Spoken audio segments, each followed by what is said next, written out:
Right, let's take you now to the rooftop where agenda anchor Ayanda Nyati is on standby. And Ayanda, today is a day of reflection, but also just a look ahead as to what the next coming years look like for the broadcaster. Absolutely, Mko. In fact, as I stand here, I feel like I am literally and figuratively standing on the shoulders of giants who've really done tremendous work over the past 7 to get us to where we are. If you haven't been at the SABC's Auckland Park headquarters, sometimes you might actually lose perspective insofar as just the scale of this place. We're at the rooftop of just one of our multiple buildings. A lot of the satellites here to make sure, of course, that we coming to you beaming clear as possible throughout the past 7.5 decades. And in just a moment, we'll bring in the man who has a better understanding of how this infrastructure works, amongst the many other things, including the camera through which you're seeing me now.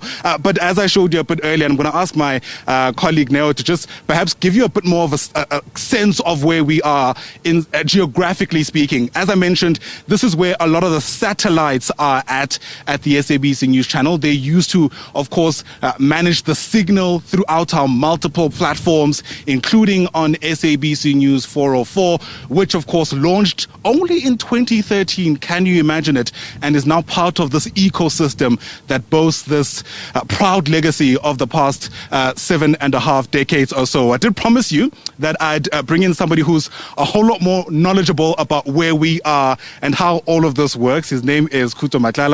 I often call him when there are a number of issues that I want to be addressed, and I'm sure he's much happier that we're speaking on air and not off air when I tell him some of my own problems. Khutso, great to see you.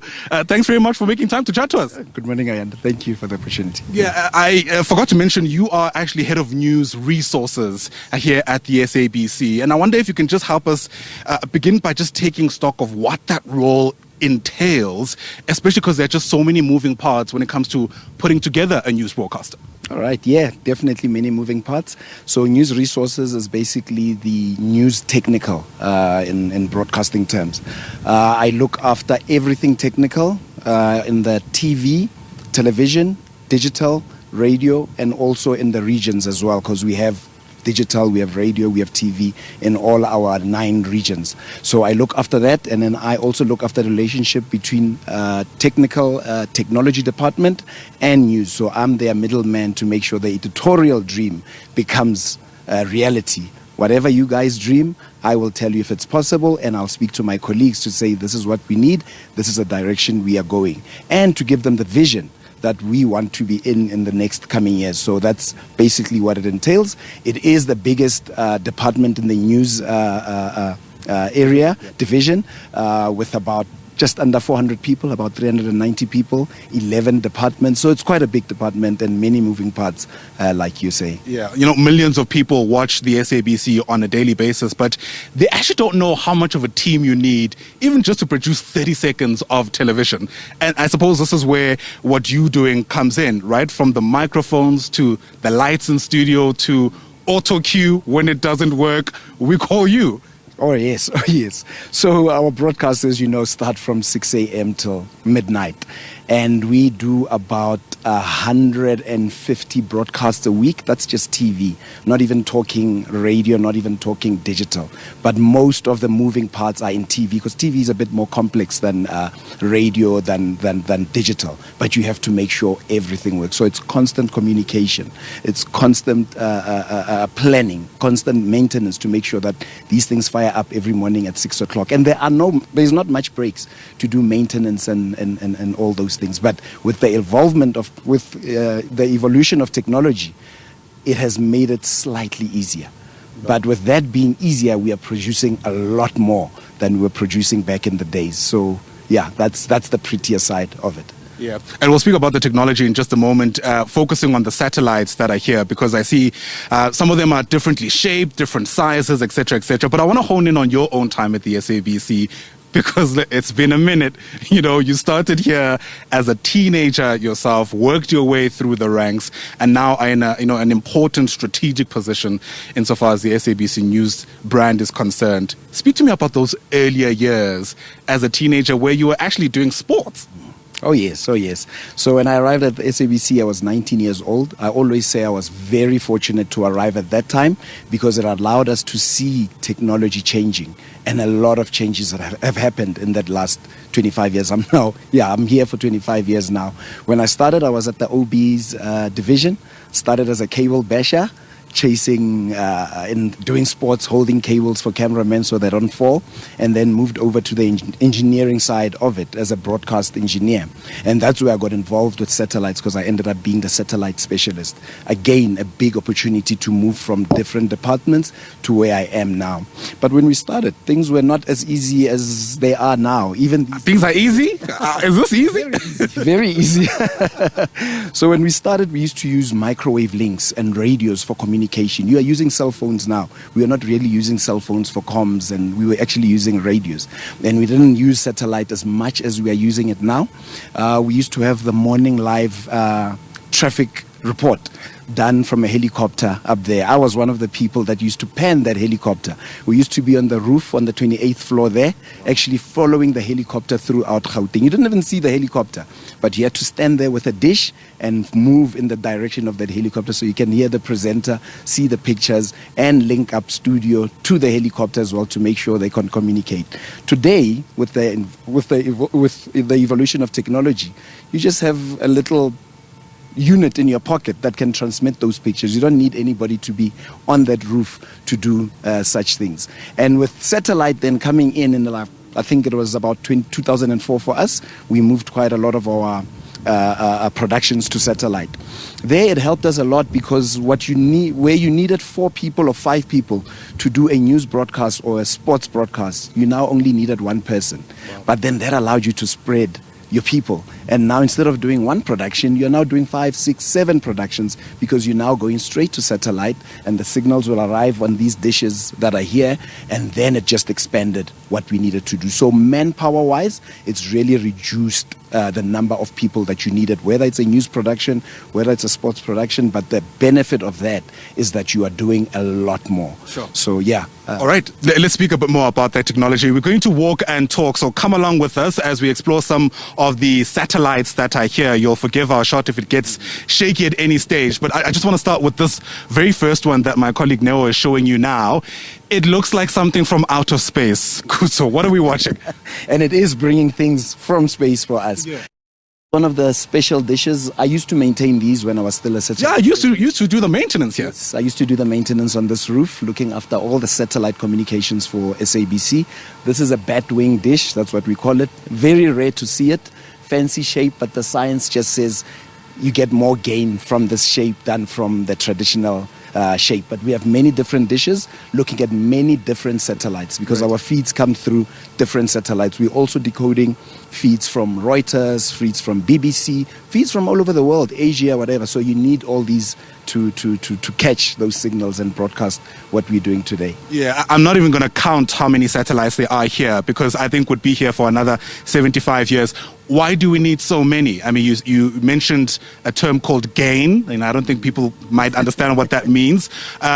In a household, you'll have 1 dish for a number of channels, but here at the SABC, which is 1 platform, if you know what I mean, there are so many dishes. What's going on? So you need many of them because we are catching signals from different parts of the world. Gain is power, by the way, just for the layperson. So this shape gives you more power. So you don't need a very big dish to have a good signal.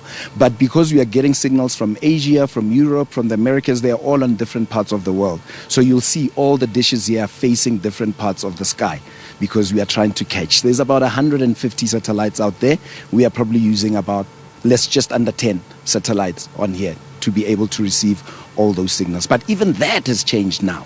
You don't need satellite dishes to catch all your signals. With technology again evolving, we are now using fiber. The same fiber that you have at home, we are using fiber to receive signals from different continents. We are using fiber to communicate. We are using fiber at home to watch the different platforms. SABC also uses the same fiber to bring those signals here and also to contribute to other broadcasters or other productions from SABC to the rest of the world. So very connected. Sure, fascinating. Let's continue walking and talking, because what you might not be able to see here is also quite the view over some of the trees and the homes here around Auckland Park. So when we tell you we're at Auckland Park, we really mean it.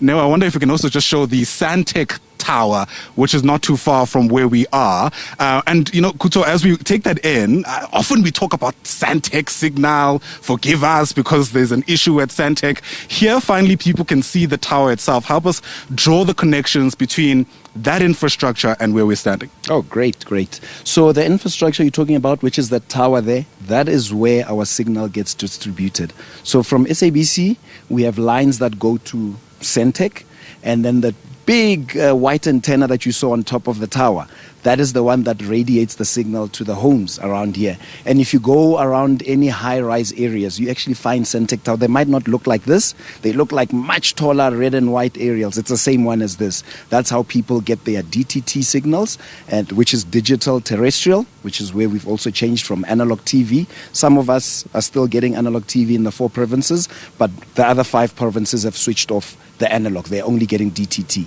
but they are all getting it from infrastructure like Sandtech, which connects to SABC. So all those channels have to go to Sandtech before they are distributed to the homes where people are watching us from.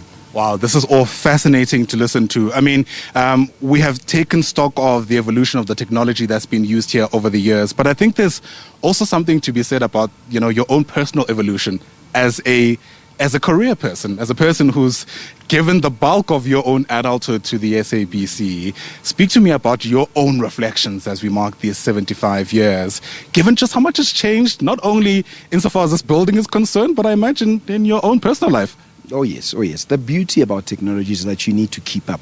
Yeah. You can't study something and stop now. You need to keep researching, you need to keep reading, you need to keep watching what the world is doing.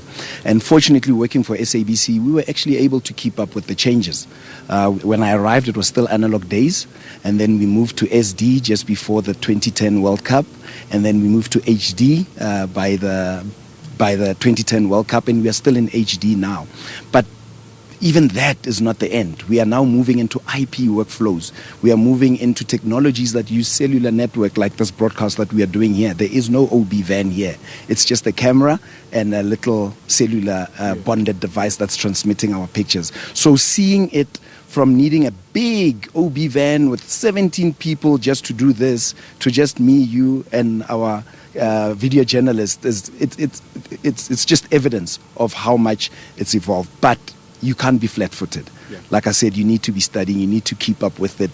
Otherwise, you would be chasing it all the time, and you don't want to chase technology. You'd rather be with it as it moves. Right.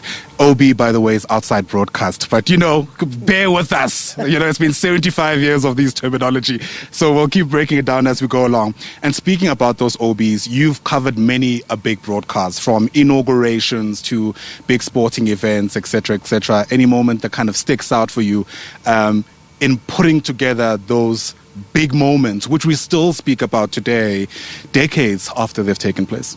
Oh yes, I've had the opportunity of covering not just events in South Africa, but events in many countries around the world. But the one that stands out the most would be the Nelson Mandela funeral. I was key in planning the circuitry, the deployments, putting that whole production together. And finally, it did come together, but the technology was not as easy as it is today. We are doing other big broadcasts like the elections.